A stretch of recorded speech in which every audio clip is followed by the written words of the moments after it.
안녕하세요. 세상을 읽는 새로운 시선, 페이퍼뷰입니다. 오늘 우리가 펼쳐볼 페이지는 그 어느 때보다도 무겁고 또 냉혹합니다.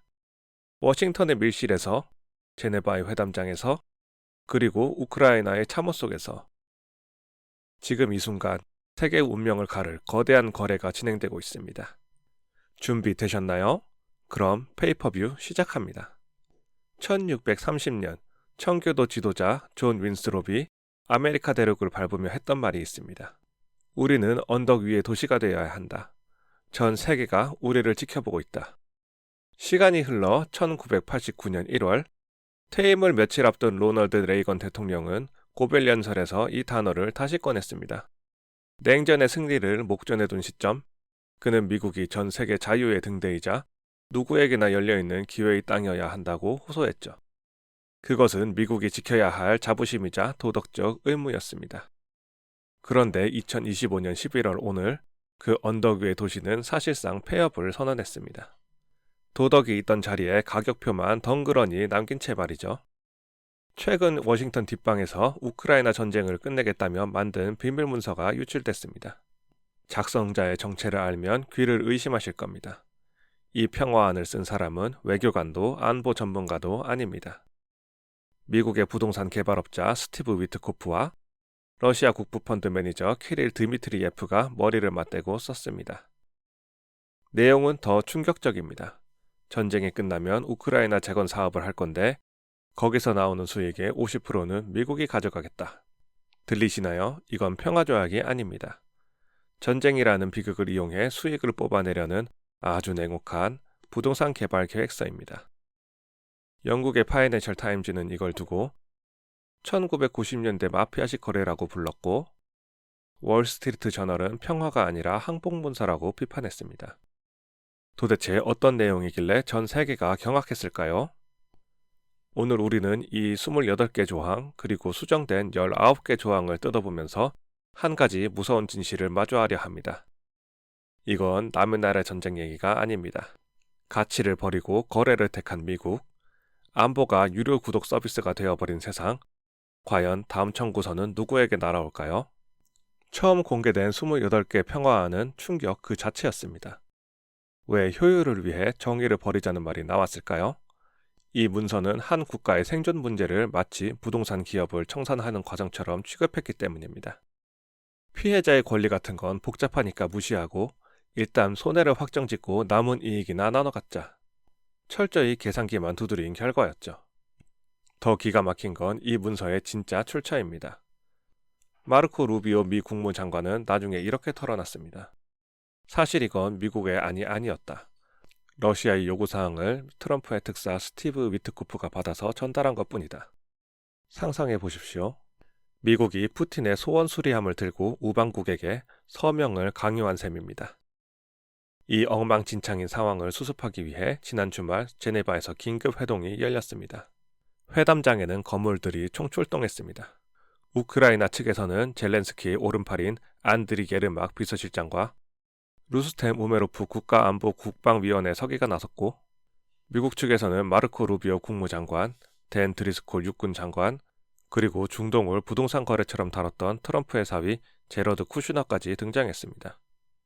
치열한談판 끝에 우크라이나는 최악의 독소 조항들이 삭제된 19개 수정안을 이끌어냈습니다. 우크라이나의 리튬 광산과 재건 사업에서 나오는 수익 50%를 가져간다. 우크라이나 군대를 줄여라 같은 말도 안 되는 요구사항들을 걷어낸 겁니다. 우크라이나의 세르기 키슬라차 외무차관은 원래 안에서 남은 게 거의 없다며 안도했습니다. 그럼 이제 다 해결된 걸까요? 가장 치명적인 뇌관들은 여전히 괄호 속에 갇혀 있습니다. 빈칸에 남겨진 이 공백이 무엇을 의미할까요? 외교문서에서 괄호는 합의되지 않음, 즉 빈칸을 의미합니다. 실무진선에서 도저히 합의할 수 없어 괄호쳐서 남겨둔 겁니다. 바로 영토와 나토 가입 문제입니다. 결국 이 빈칸을 채울 결정권은 두 사람, 트럼프와 젤렌스키에게 넘어갔습니다. 이코노미스트는 말합니다. 우크라이나는 패닉에서 벗어났지만 여전히 미로 속에 있다. 트럼프는 여전히 푸틴에게 줄 선물을 원하고 있습니다. 바로 평화를 명분으로 약소국의 팔다리를 자르는 겁니다. 러시아군이 무력으로 점령한 땅을 합법적으로 러시아 영토로 인정해주고 총구가 겨눠진 상태에서 100일 안에 선거를 치르라고 강요합니다. 침략자에게 정당성을 부여하고 피해자에게 침묵을 강요하는 것, 이것은 여전히 민주주의 자살을 강요하는 협박장입니다. 역사는 무섭도록 반복됩니다. 1938년 미넨 협정을 기억하시나요? 당시 영국 총리 네빌 체인벌린은 전쟁만은 피해야 한다는 일념으로 히틀러와 마주 앉았습니다. 독일은 체코슬로바키아의 수데텐랜드에서 독일인이 많이 사니 그 땅을 내놓으라 요구했죠. 명분은 민족 자결이었지만 본질은 침략이었습니다. 체인벌린은 평화를 산다는 명목으로 그 요구를 들어줬습니다. 협정문을 흔들며 이것이 우리 세대의 평화다라고 자랑했죠. 지금 트럼프가 내가 24시간 안에 전쟁을 끝내겠다고 호언장담하는 모습과 소름 끼치게 닮아있지 않습니까? 하지만 그 평화는 가짜였습니다. 체코의 팔다리를 자르고 얻은 평화는 딱 1년 같습니다. 힘을 키운 히틀러는 나머지 체코 영토마저 집어삼켰고 결국 제2차 세계대전이 터졌습니다. 지금 우크라이나 곁을 떠도는 유령이 바로 그것입니다. 우크라이나가 제네바에서 1차 방어는 해냈지만 민헨의 유령은 여전히 살아있습니다. 미국과 러시아가 주도하는 판에서 우크라이나의 영토는 여전히 흥정의 대상입니다. 땅을 좀 떼어주면 전쟁 끝내줄게. 이 끔찍한 제안이 완전히 사라지지 않는 한 이것은 평화조약이 아니라 잠시 미뤄진 멸망일 뿐입니다. 한국인으로서 우리는 이 대목에 주목해야 합니다. 제네바 회담에서 수익 50% 징수 조항은 삭제되었습니다. 하지만 중요한 건 미국이 동맹국에게 그런 요구를 문서화해서 들이밀었다는 사실 그 자체입니다. 한번 꺼낸 칼은 다시 꺼낼 수 있습니다. 트럼프 행정부는 안보를 공공재가 아닌 수익 사업으로 보고 있다는 본심을 들켰습니다. 우크라이나에겐 철회했지만 세계 10위 경제 대국이자 현금 지급 능력이 충분한 한국에게는 어떨까요? 안보 보증료 내라, 무역 흑자를 내놔라. 이 청구서는 삭제된 게 아니라 잠시 보류된 것일지도 모릅니다. 이제 가치동맹이라는 낭만적인 단어 뒤에 숨을 수 있는 시대는 지났습니다. 미국은 우리에게 청구서를 보낼 준비를 마쳤습니다. 삭제된 조항이 우리에게 남긴 경고입니다. 돈만 주면 해결될까요? 아닙니다. 입금이 늦어지는 순간 주한미군의 엔진이 꺼질 수도 있다는 공포. 그것이 우리가 마주할 진짜 청구서입니다. 월스트리트 저널의 사설은 이렇게 끝맺습니다. 미국 유권자들은 전쟁을 싫어하지만 불명예는 더 싫어한다. 하지만 어쩌죠? 우리는 지금 불명예를 감수하고 돈을 택한 미국을 보고 있습니다. 우크라이나가 이 제안을 거부한다면 지원이 끊긴 채 맨몸으로 싸워야 하는 고통의 시간이 시작될 겁니다.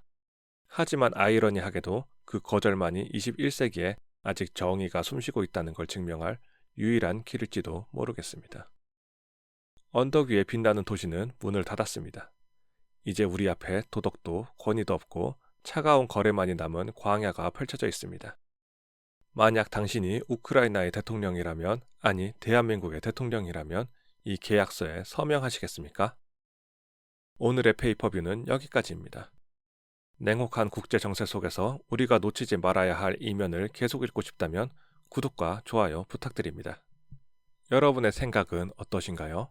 댓글로 의견을 들려주세요. 지금까지 세상을 읽는 새로운 시선 페이퍼뷰였습니다. 감사합니다.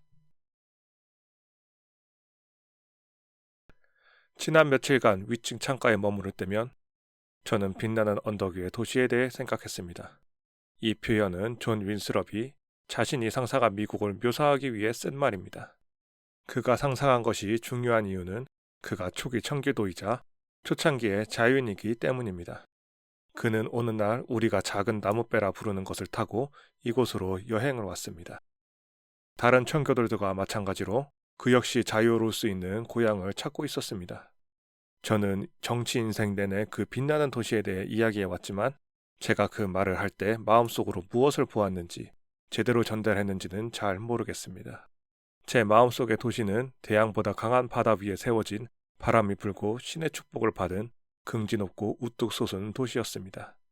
그곳은 온갖 종류의 사람들이 조화와 평화 속에 어우러져 살고 상업과 창의성이 넘쳐나는 자유항구가 있는 곳이었습니다. 그리고 만약 도시 성벽이 필요하다면 그 성벽에는 문이 있고 그 문은 이곳에 오려는 의지와 마음을 가진 누구나에게 열려있는 도시였습니다. 그것이 제가 본 모습이었고 지금도 여전히 그렇게 보고 있습니다.